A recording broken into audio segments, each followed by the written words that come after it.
আসলে রাসূল আকরাম সাল্লাল্লাহু আলাইহি সাল্লাম হাদিস শরীফের মধ্যে ইরশাদ করেছেন, কিয়ামতের পূর্ব মুহূর্তে যখন মানুষ বেকার হয়ে যাবে, কিয়ামতের পূর্ব মুহূর্তে মানুষ প্রত্যেকের ঈমান আমলকে হেফাজত করে রাখা অনেক কষ্ট হয়ে যাবে। একটা আগুনের কয়লা হাতের মধ্যে রাখা যত সহজ হবে, এর চেয়েও নিজের ঈমান আমলকে ধরে রাখা কষ্ট হয়ে যাবে।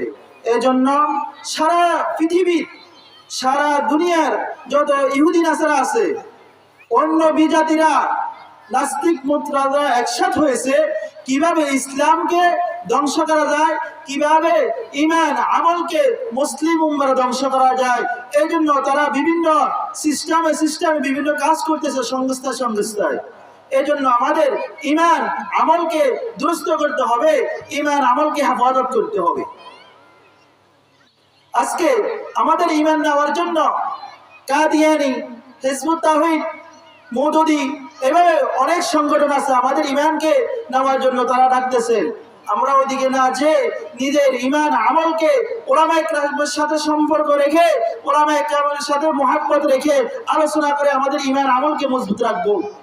আল্লাহ তাআলা বলতেছেন, ইয়া আইয়ুহাল্লাযীনা আমানুত্তাকুল্লাহ, হে ঈমানদাররা তোমরা আল্লাহ তাআলাকে ভয় করো। ওয়া কুনু মা'আস সাদিকিন, যারা সত্যবাদী, যারা সালেহিন, যারা সিদ্দিকগণ, তাদের বন্ধু হয়ে যাও, তাদের কথা মতো চলো। তোমার তাহলে পরকাল জীবন এবং দুনিয়াবী জীবন উভয়টা সুন্দর সুখময় হবে।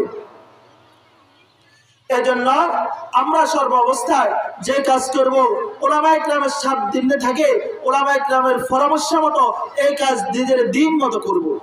এবং প্রতিটি কাজ করার জন্য প্রত্যেক মুমিন মুসলমানের এই কথা জানা দরকার যে আমি যে কাজ করতেছি এই কাজগুলা কতটুকু দিন মতো হচ্ছে, কতটুকু ইসলাম মতো হচ্ছে, কতটুকু শরীয়ত মতো হচ্ছে।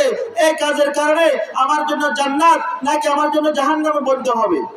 এই জন্য আমরা এই দিকগুলো খুব সচেতনভাবে খেয়াল করবো, উলামায়ে কেরামের সাথে সম্পর্ক রাখবো, উলামায়ে দেওবন্দের সাথে, উলামায়ে হক্কানি, রব্বানি, আলেম, উলামা, মাদ্রাসা, মসজিদ, পীর, মাশায়েখ, খানকার সাথে সম্পর্ক রাখবো।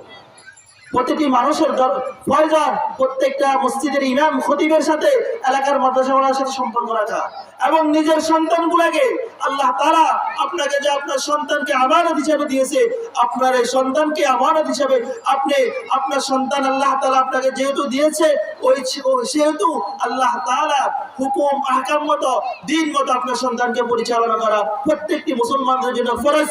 এই জন্য আল্লাহ তাআলা কোরআনে হাকিম শিখা, শরীয়তের দিন শিখা, শরীয়তের মাসলা মাসাইল শিখা প্রত্যেকটি মুমিন মুসলমানদের জন্য ফরজ করে দিয়েছেন।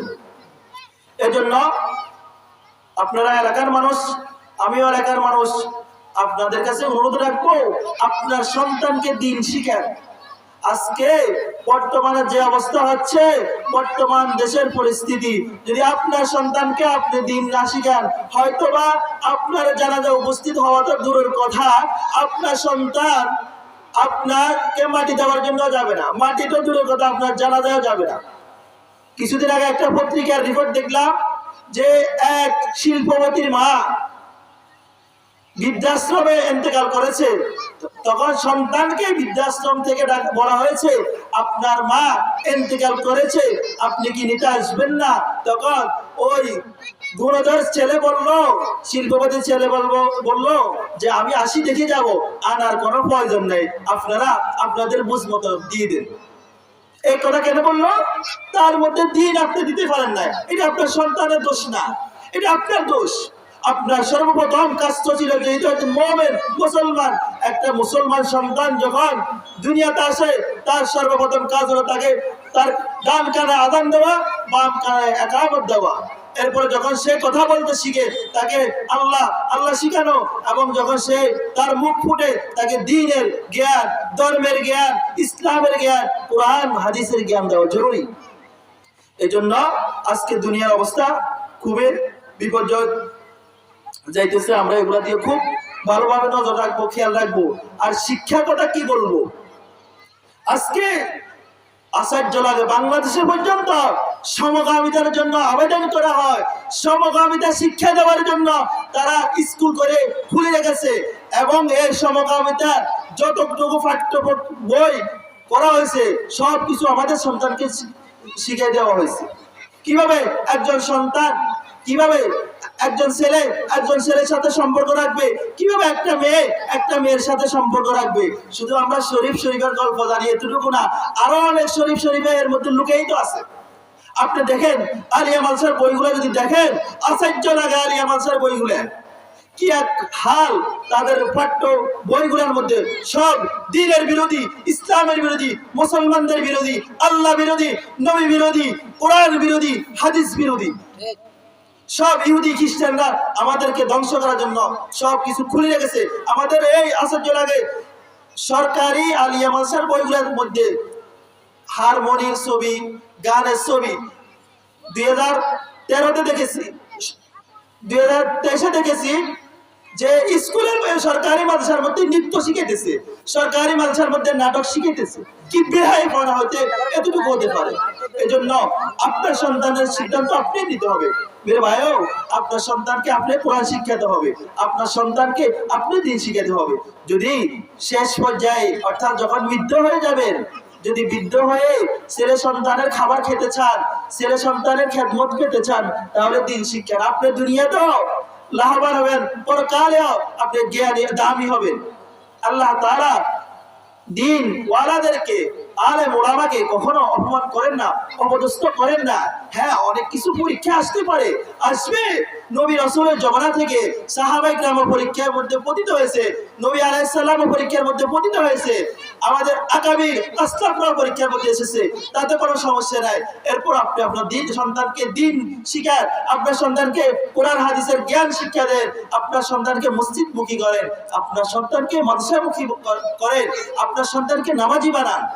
না হয় এই সন্তানগুলা পরকালে আল্লাহ সুবহানাহু ওয়া তাআলার দরবারে আপনার বিরুদ্ধে নালিশ করবে। আল্লাহ, যদি আমার পিতামাতা আমাকে দিন শিখাতো, আমাকে কোরআন শিখাতো, তাহলে আমি আজকে অন্য রাস্তা যেতে পারতাম না। যেহেতু তারা আমাকে দিন শিখায় না, তাদের ব্যর্থতা, এই জন্য তাকে শাস্তি দেওয়ার আগে, আমাকে শাস্তি দেওয়ার আগে তাকে শাস্তি দেন, এরপর আমাকে দেন। এই জন্য মাজাহিরুল এলাকার মুসলমান ভাইদেরকে বলবো, পর্দার আড়ালে আমার মা বোনদেরকে অনুরোধ করবো, আপনারা আপনাদের সন্তানকে কোরআন শিখান, নিজেদের জীবনকে ইসলাম মতো পরিচালনা করুন, নিজেদের জীবনকে নামাজি পর্দাওয়ালা জীবন হিসেবে আল্লাহ তাআলার কাছে সফলতা করার জন্য চেষ্টা করুন। আজকে মহিলাদের মধ্যে পর্দা নাই, আজকে মহিলাদের মধ্যে নামাজ নাই, মিথ্যা কথা ছড়াছড়ি, দ্বীনের কোনো বুঝ নেই তাদের মধ্যে, বিভিন্ন ঝগড়া ফাসাদের মধ্যে তারা জড়াজড়ি করতেছে। আজকে যুবকেরা নামাজে আসে না, আজকে যুবকেরা মসজিদে আসে না, আজকে মুসলমান পুরুষেরা মসজিদে আসে না, দোকানে বসে থাকে, টেলিভিশন দেখে, বিভিন্ন অহেতুক গল্প গুজবের মধ্যে সময় কাটায়।